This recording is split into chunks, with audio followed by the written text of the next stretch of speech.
I'm from CatherinePluer.com, here as a guest artist for Hero Arts. I've been working with their Constellation Stamps line and I've been having a lot of fun, so I wanted to show you some things that I've been doing with them. So if you meet me over the stamp table, we'll get stamping. When I first saw this Constellation stamp, I immediately thought Dreamy Night Sky instead of a traditional dark blue or black night sky.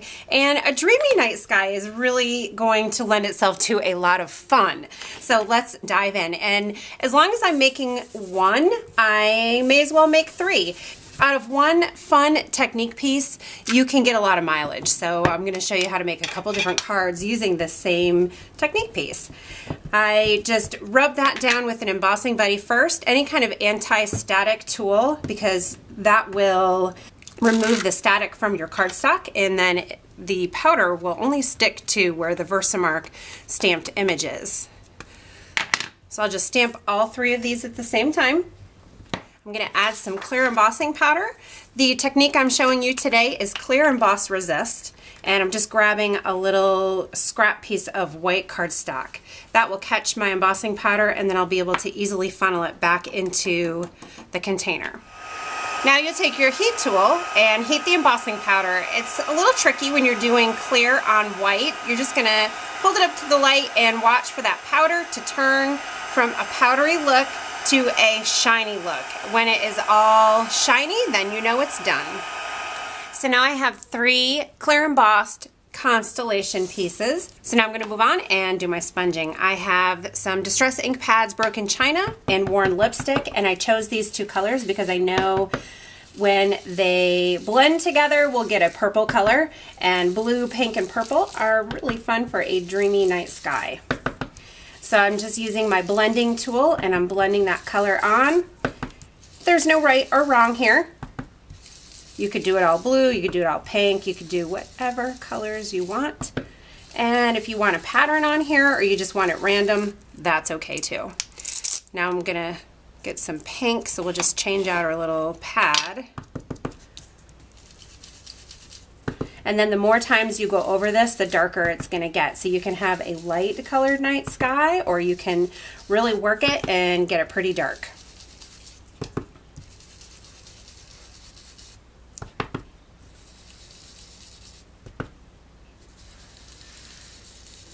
Now there are different ways you can stamp these. This one is kind of like in a half circle sort of idea. This one is a little bit more stripey, and this one is just purely random. Now that our technique pieces are ready, card assembly is going to be a snap. So I have a white card base and a black layer to go on top, and I have taken a piece of black cardstock and just taken a circle framelit and cut a hole right on the side. And we'll add a bunch of dimensionals.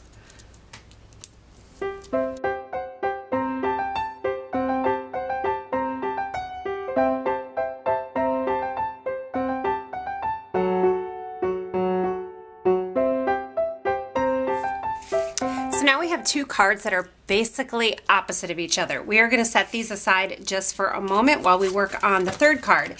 This one I'm just going to add some adhesive to the back. Quite a lot, more than I usually do. And I am going to add it to my card front at an angle. Actually, I want to do this angle. Now obviously I have a lot more adhesive on there than I needed, but I wanted to make sure that I hit the area that is adhered to the black cardstock. So just trim off your excess, and that quick and easy, you have an angled front card, which is really hot and trendy right now. Then like the other two, this one gets added to the card base. And now we need a greeting.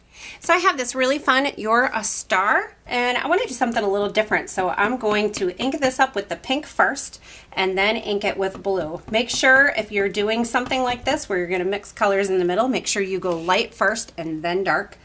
And then when we stamp that down, you'll see we have a fun right in the middle kind of mixing, and we get that purple, so it goes perfectly with this card design. I cut these apart using my paper cutter, and then I want to turn them into banners. So I just make a little slit down the center and then go corner to the end of the slit from both sides, and you have a perfect banner every time. These banners are then going to be attached to the card fronts, And on this one, I use dimensionals to add that black piece. So I'm going to do adhesive where it's going to hit the black and a dimensional where it's going to hit the technique piece. So then it will lay flat and this banner won't get all wonky. So for the angled card, I'm not going to just add it straight on here like that because this looks a little weird here. So we're going to move it over. I am going to take my bone folder and just run a little crease right along where that edge of the cardstock is, so then I can trim that off. And now my banner is at an angle. Add a little adhesive. You could pop this up with dimensionals if you like. And then as a little final touch, you can add some rhinestones. A little bit of glitz and glimmer for a nighttime dreamy sky I think is super appropriate.